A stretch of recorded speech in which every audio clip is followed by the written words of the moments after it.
Maybe I am bossy, but I don't pull all the strings, that's for sure.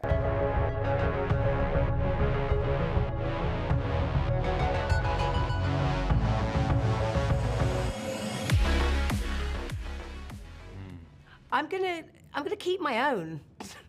I think being a ghost is, being able to phase in and out, kind of cool. If you want to leave a party, if you want to get out of a situation. Yeah, no, that's true. You can literally go, you can Irish goodbye very, very well. Irish goodbye really well with ghosts. I would, I would probably choose the sentries because he can also adapt other people's powers, so he could Irish goodbye just right behind you. Yeah. Yeah.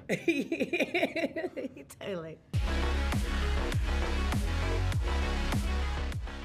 Having a character like Sentry, really reminded me of a friend of mine, and I always tried to kind of find elements of that and ways to weave that in a way that felt personal. But I think, when a movie's good, everyone brings some little element of their own to it and some kind of thing that they want to put into it. And if you can get all of those things to fit together, then ideally the movie feels personal to everyone involved.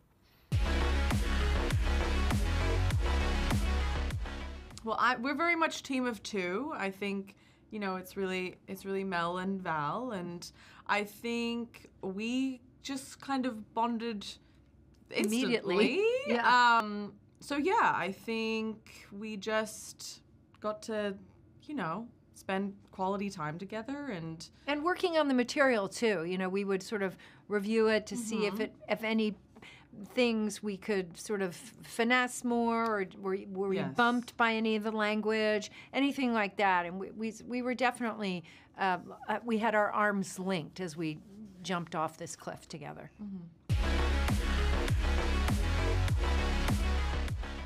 I think the themes of the film are very important, particularly nowadays. The idea that we have a bunch of anti-heroes who are not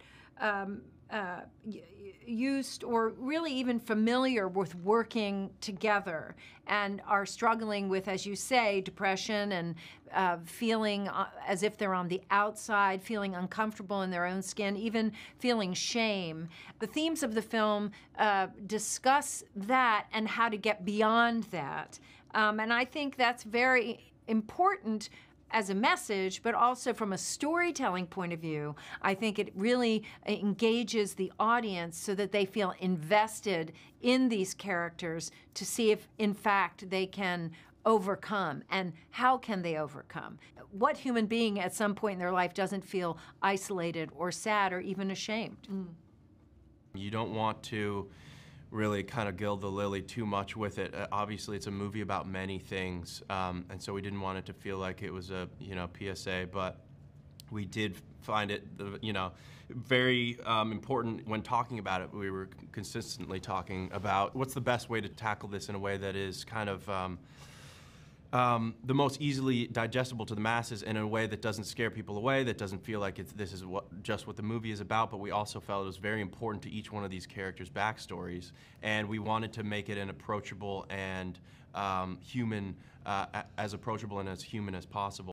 Each corner of that feeling was represented in a way that felt honest, and that it didn't feel like we were saying it could necessarily be solved easily, as much as you could kind of bear it a little bit easier. And a lot of these ideas, came from, are also in a show called Beef that I did before this, and I was lucky enough to have collaborators from Beef. Lee Sung-jin, who created it, wrote numerous drafts of the script, as well as Joanna Callow, who also wrote on season 1 of Beef and The Bear, and came in and wrote many more drafts after that. I think that there was a sense from that show that there was a way to weave those tones together, that you could have comedy amidst that darkness and not sacrifice either one of those things. I was a social work major in college, and I'm obviously not a good social worker because I'm not a social worker, but I think that I watched so many of these incredible classmates of mine where I saw what it really takes, and a lot of them were really adamant about making sure that kind of, yes, there is a lot of responsibility around the language, but also if you can kind of relieve yourself of some of, like, that you're going to be slapped on the wrist if you say the wrong thing, because as long as you can talk about things, that's the first step, and that's in many ways our main and only responsibility is to speak up and to when those moments are having. And so I thought that was very important to integrate within Bob and make sure that, you know, all of these characters who are all real misfits, you know, none of them are angels, they don't have halos over their heads, they're real, you know, mess ups. And so I think that's the perfect catalyst for storytelling to kind of get that message across. I think, you know, our whole time in the desert, where we were actually out in 100-degree heat in this limousine that kept breaking down and the AC would stop working, and, you know, we really let David go and start improvising some of his lines in that car, and you really felt that true team dynamic start to form under duress. Because at some point, obviously, there are resources to get out there, but in the end, it's just you jammed into a car with a bunch of actors and a camera mounted to the window, and that's it. You know, it's just kind of letting them go.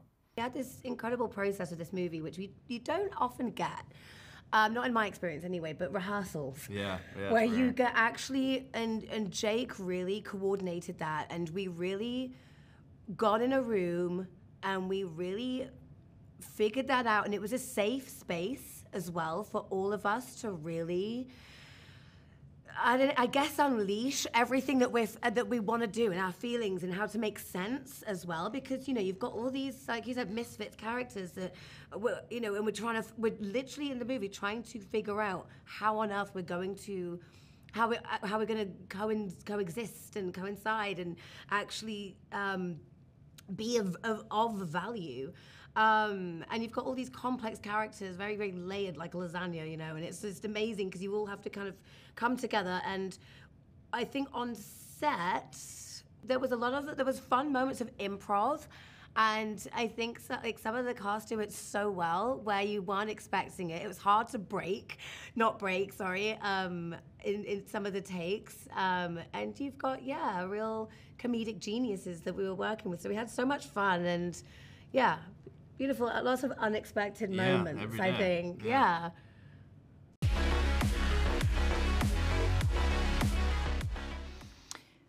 Surprisingly easily.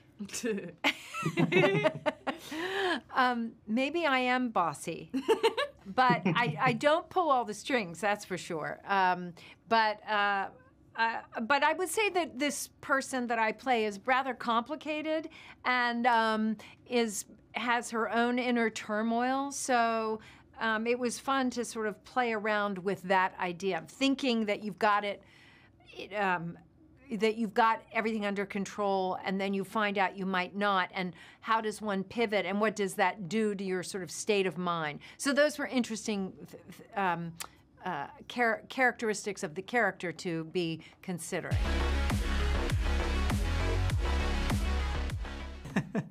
I think you could say both. I mean, I would never say the Avengers aren't human. I think that, you know, the movie is aware that this is potentially like an uncomfortable fit where it goes, but that's also the fun of it, is to watch, you know, how that might play out in the future. Based on that Chairs video, I think they're going to get some more parts quite soon, whether I'm around for them or not. But yeah, I think you know, hopefully when you watch the movie and get to spend some time with these guys, I think anyone would want to spend more time with them.